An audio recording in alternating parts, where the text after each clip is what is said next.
Hi friends!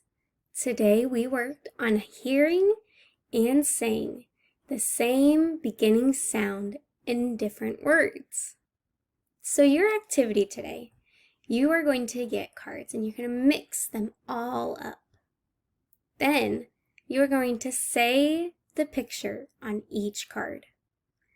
Then you will sort the cards based on that first sound that you hear, that beginning sound.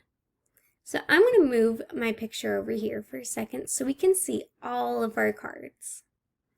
My paper has the picture moon.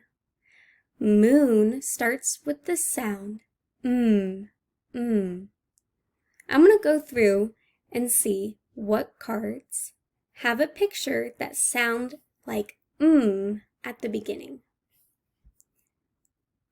Turtle. That doesn't start with What about bell? Bell. Nope. What about milk?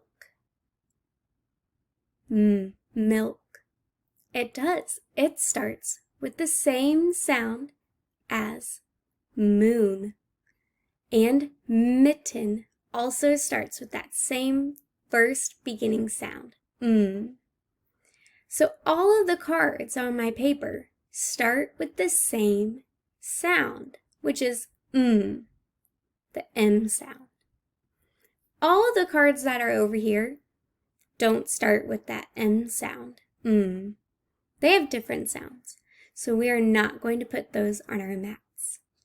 Have fun sorting and try to get all the same beginning sounds on your paper. Have fun!